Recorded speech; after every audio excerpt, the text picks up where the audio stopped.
Na kwingineko ni kwamba utulivu umeanza kurejea katika eneo la Bangale kwenye kaunti ya Tana River kufuatia kikao kati ya viongozi wa usalama na wazee wa jamii mbili zinazokuwa zikigombana. Mapigano hayo yalianza mwezi Juni mwaka huu, yamesababisha vifo vya watu 17 pamoja na uharibifu mkubwa wa mali, hasi ambazo zinadaiwa kusababishwa na mashambulizi ya kulipizana kisasi.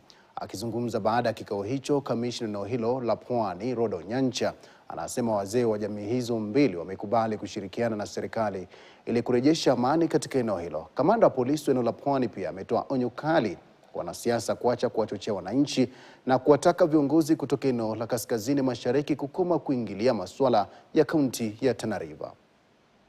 Ukweli ya mambo, silaha yamejaa. Kila siku mchana na usiku tunasikia silaha na sauti ya risasi. Ndio kila wakati roho yetu anatetemeka. Watoto wameshinda kusoma, kina mama wameshinda kukata kuni na kutafuta maji. Kwa hivyo naomba serikali yetu ya Kenya, serikali utukufu, warudishe amani. Kwanza kabisa tuweze kuangalia wale ambao wanasababisha utofu wa usalama katika eneo hili. Na tumeanza kuchukua hatua. Tumeweza kukamata wengine, tumepeleka kotini leo, wengine tumekamata leo asubuhi, na tunaendelea. Na tumeweza kueleza wazee pia kwamba tuweze kurejesha hizi bunduki.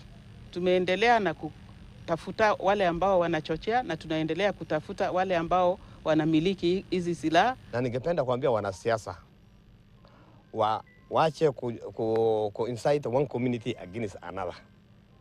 If they are desperate for votes, na mambo watafute mahali ingine, not Tana River. Not inciting one community against another. So far, 4 have been arrested, 2 politicians and 2 opinion leaders. We will also go for a large-scale arrests for the financiers, the organizers, the mobilizers, and the criminals themselves by wako na silaha juu. Huduma za afya nchini zimeathirika baada ya maafisa tabibu kuanza mgomo wao rasmi.